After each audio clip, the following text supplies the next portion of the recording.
Hi friends, I welcome you all here at TNV Academy. In this session, we are going to talk about the 7.1 resources of an international standard ISO IEC 20000-1 2018 Information Technology Service Management. In this session, we shall cover all the requirements of 7.1 resources in detail along with appropriate examples for your comfort. As the requirements of the clause 7.1 depend upon the requirements of clause 6.2, service management objectives and planning to achieve them. I would like to recommend you referring clause 6.2 of ISO 20000-1 2018, also for better understanding of clause 7.1. In this session, we shall discuss about subclause 7.1 resources in detail. Let's discuss about the outcome of this session.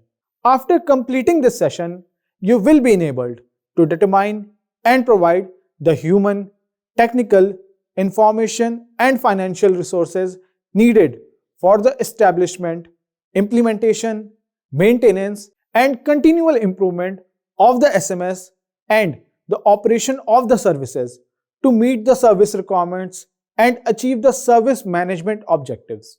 Now, let's have an introduction of clause 7.1 resources. Let me simply read the requirements of the clause 7.1 of the standard first. 7.1 Resources. The organization shall determine and provide the human, technical, information and financial resources needed for the establishment, implementation, maintenance and continual improvement of the SMS and the operation of the services to meet the service requirements and achieve the service management objectives. The clause 7.1 states to ensure that your organization has determined and provided the resources needed for the establishment, implementation, maintenance and continual improvement of the SMS. The requirements are to check that organization has identified which resources it needs to make available in order to ensure the effective operation of the SMS.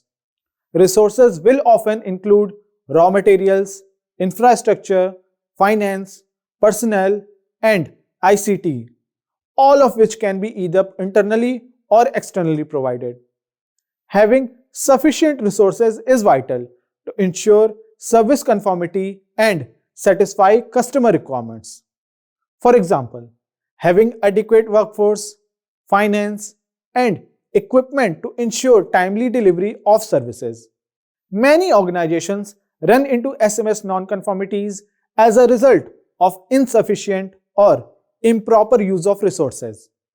The organization should identify the internal and external resources that are needed for the achievement of the organization's objective in the short and long term. The organization's policies and methods for resource management should be consistent with its strategy. As a part of its strategic planning, top management must decide what resources it must develop, acquire, or outsource to be competitive. Due to the ever-changing dynamics of the business environment, these resources and competitive advantages must be constantly upgraded or altered to enable your organization to maintain its competitive advantage relative to other firms. To ensure that resources such as equipment, infrastructural facilities, materials, knowledge, finance, and workers are used effectively and efficiently, it is necessary to have SMS processes in place to provide, allocate, monitor, evaluate, optimize, maintain, and protect those resources.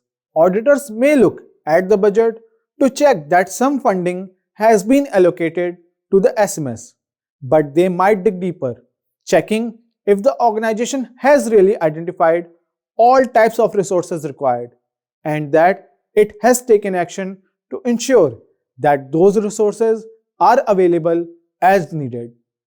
To understand this clause better, we can classify resources in 5 major categories. Let me discuss these categories along with recommendations for auditors which they should follow during ISO audit. First category is general. You should seek and record evidence confirming that your organization has considered the need for external resources in addition to the need for internal resources. Most organizations determine resource requirements during management review meetings. You should review the management review minutes for evidence of resource allocation.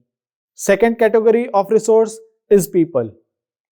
You should seek and record evidence to confirm that your organization has provided the staff necessary for the effective implementation of the SMS and for the operation and control of its processes. Third category is infrastructure. You should seek and record evidence to confirm that your organization has provided the infrastructure necessary for the effective implementation of the SMS and for the operation and controls of its processes. Fourth category of resources is environment. For the operation of processes, you should seek and record evidence to confirm that your organization has identified, provided, and maintained the infrastructure necessary for achieving service conformance. Now, the fifth and last category is monitoring and measuring resources. The process of monitoring and measuring resources for ISO 20000-1 ensures conformity for all products and services. This includes making sure that all equipment is valid, up to date, calibrated, and working properly. All measurements that are taken must be accurate and recorded for monitoring purposes. Before being able to take accurate and recorded measurements, the resources that are needed to obtain these results must be determined. Once the needed resources have been identified and determined, they must also be acquired. When any product or service is measured, it must be measured according to the specific requirements that are outlined by ISO 20000-1. To ensure that these results are accurate, these guidelines must be carefully followed. Now, coming to an important aspect of the standard, that is, practice writing non-conformity under this clause. I would explain you the process of writing non-conformities. Auditor Finding Action Report, NC, AFAR number 2. Date, company/process. Paper manufacturing. Clause 7.1, resources. Standard, ISO 20000-1 2018. Category, major/minor. Non-conformity observed, including objective evidence. Requirement 7.1, resources.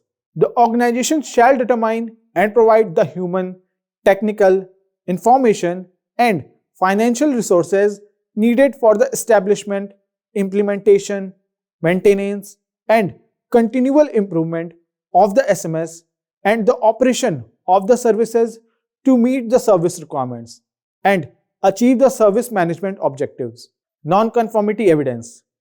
During the verification of resources of service management objectives throughout the organization, there was no evidence of vulnerability assessment and penetration testing expert was found. Auditor signature. Auditee acceptance. Root cause analysis.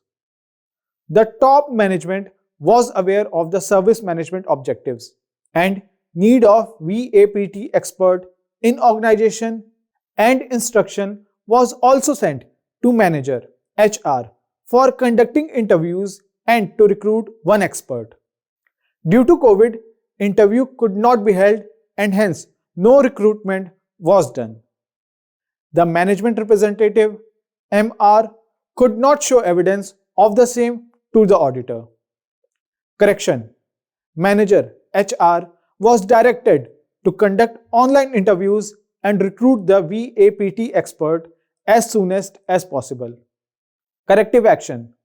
Online communication, interviews, meetings will be conducted if online is not possible. Responsibility. Top management, MR. Proposed implementation date. Corrective action plan. Accepted. Assessed by. Date. Verification of on-site closure. To be verified in the next assessment cycle. Assessed by. Date. Now, let me talk in brief about the common mistakes auditors do while auditing. It is highly recommended that being an auditor, you should avoid some common mistakes like reporting findings without showing evidence, ignoring the facts, asking irrelevant questions to organization and consulting the client, etc. Auditors should avoid these kind of mistakes which are very common in nature during the audits. Dear friends, we have now come to the conclusion of this training session. See you soon with an exciting new topic. Till then, goodbye.